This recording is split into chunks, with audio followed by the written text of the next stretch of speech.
بسم اللہ الرحمن الرحیم۔ السلام علیکم، میں منیر شاکر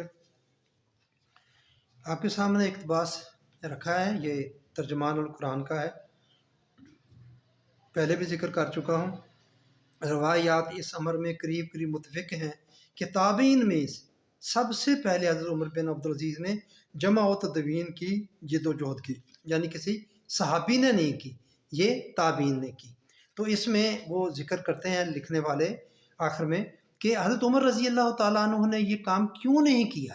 انہوں نے سوچا، غور کیا، ایک مہینہ تک اس پر مشاورت کی، تو انہوں نے کیوں نہیں کیا یہ بات وہ یہ خود ہی بیان فرماتے ہیں یہ ترجمان القرآن والے کہ آپ اس وجہ سے باز رہ گئے کہ کہیں قرآن و حدیث گڈ مڈ نہ ہو جائے، یا تو جو قرآن سے ہٹ کر صرف حدیث پر ہی مرتکز نہ ہو جائے۔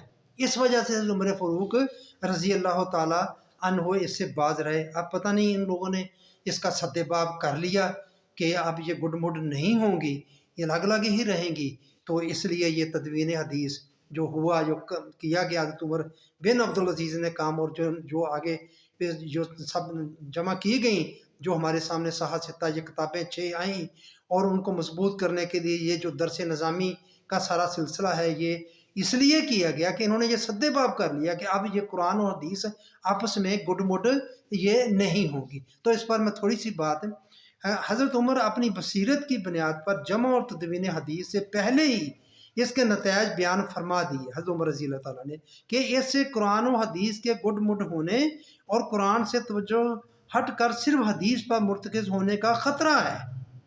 یہ حضرت عمر فاروق رضی اللہ تعالیٰ نے اس بنا پر یہ نہیں کام کیا تھا۔ تو اب جو اگر ہوا ہے یہ کام، تو پھر اس کو کیا کہا جائے؟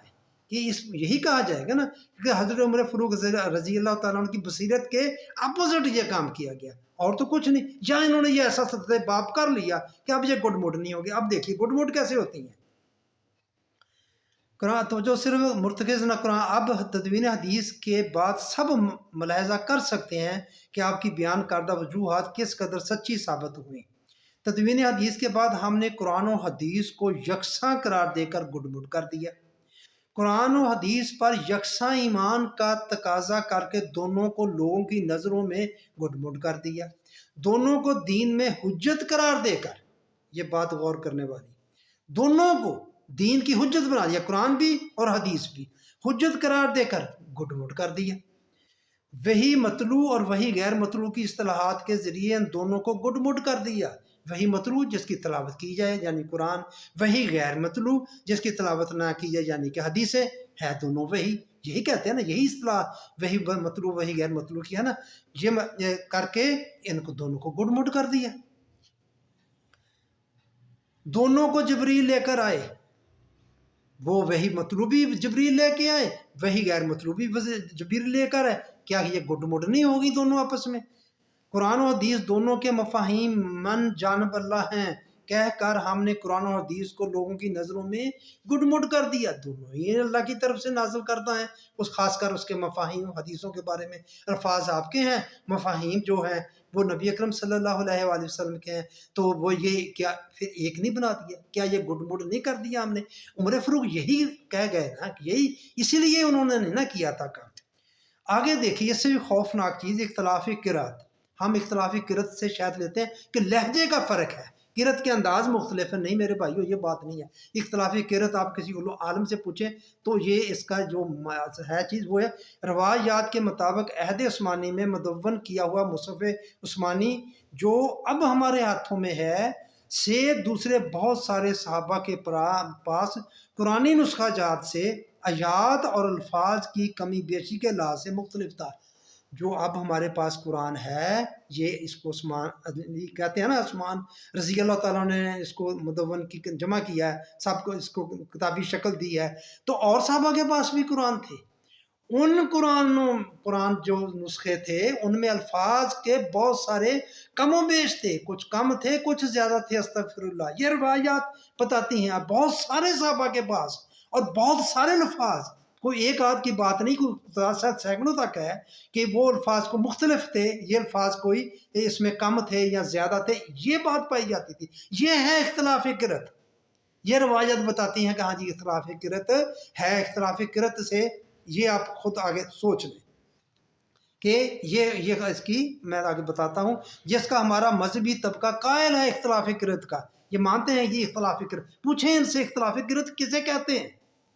قائل کے ذریعے ہم نے قرآن کی خدائی حفاظت ہے، سورہ ہجر کی 9 نمبر آیت، ہم نے اس کو نازل کیا، ہم ہی اس کی حفاظت کرنے ہیں کہ دعویٰ کی دجیاں اڑا کر، یعنی پھر کیا اس کی حفاظت رہ گئی کہ اس کی دعوے کی دجیاں اڑا کر اسے حدیث سے گڈ مڈ کر دیا اور ثابت کرنے کی کوشش کی کہ اگر حدیثیں محفوظ نہیں تو قرآن بھی محفوظ نہیں۔ یہی اعتراض کیا جاتا نا، حدیثیں تابعین نے جمع کی 200-250 سال بعد آ کر یہ ہمارے پاس پہنچی تو پتہ نہیں محفوظ ہے نہیں، انہوں نے کہا اچھا ٹھیک ہے یہ محفوظ نہیں، لو پھر اختلاف قرأت کو دیکھیں، یہ جو ہے یہ تو قرآن کا بھی پتہ نہیں یہ محفوظ ہم تک پہنچا یا نہیں پہنچا، استغفر اللہ۔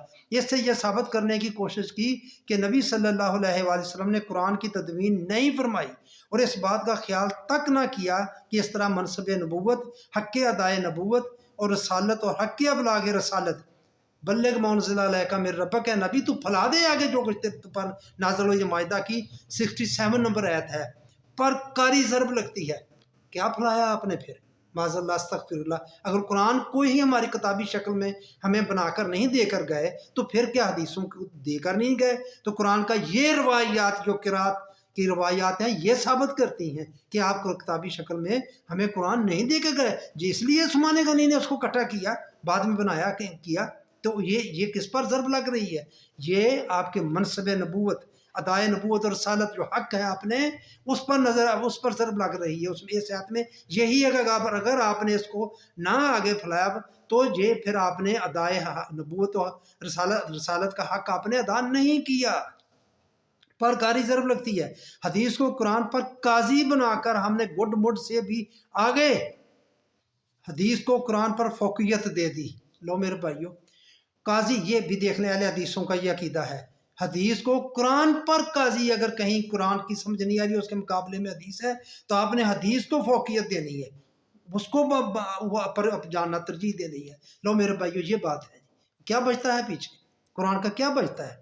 یہ زکوٰۃ دے کر بقیہ مال جمع کرنے والی روایت اس بات کا ثبوت ہے، وہ الگ روایت ہے۔ جس طرح قرآن محفوظ ہے اسی طرح حدیث بھی محفوظ ہے، کہہ کر ہم نے اللہ پر جھوٹ بھی باندھا اور قرآن و حدیث کو گڈ مڈ بھی کر دیا۔ ایسے کہتے ہیں نا، قرآن بھی محفوظ ہے حدیث محفوظ ہے، جس طرح قرآن محفوظ ہے اس طرح حدیث محفوظ ہے۔ وہ قرآن کی حفاظت کا تو دعویٰ قرآن میں موجود ہے، سورہ ہجر کی 9 نمبر آیت کہتی ہے، ہم نہیں اس کی حدیثوں کی حفاظت کا وعدہ اللہ تعالیٰ نے کہاں فرمایا ہے؟ کہاں ہے وہ وعدہ؟ دعویٰ کوئی دعویٰ نہیں ہے، مگر یہ بات گڈ مڈ کر رہی ہے۔ حدیث کو قرآن کی مثل کہہ کر تو ہم نے کمال کر دیا یار، یعنی کہ یہ تو قرآن کی ہی مثل ہے۔ یہ سنت کی آئینی حیثیت مودودی صاحب کی لکھی ہوئی کتاب ہے۔ یہ مقام حدیث یہ ہے غلام محمد پرویز کی لکھی ہوئی کتاب۔ یہ تمام جھگڑے، فساد، بحث و تکرار تدوین حدیث کی وجہ سے ہی جاری و ساری ہیں، اور حضرت عمر کے ڈر کا منہ بولتا ثبوت۔ بس یہ بات میں بتانا چاہتا تھا، حضرت عمر رضی اللہ تعالیٰ عنہ کو جس بات کا ڈر تھا وہ آپ نقشہ آپ کے سامنے ہے، آپ مانیں یا نہ مانیں، بس میں یہ بات آپ سے کرنا چاہتا تھا۔ اب وہی میری التماس کہ آپ پلیز میرے مددگار بن جائیں، آپ حق کی بات کو آگے پھیلانے میں میرے چینل کو سبسکرائب کریں، جنہوں نے کیا ان کا بہت شکریہ، جنہوں نے نہیں کیا ان سے درخواست ہے لائک کیا کریں، شیئر کیا کریں، کمنٹس کیا کریں، آپ کا شکریہ۔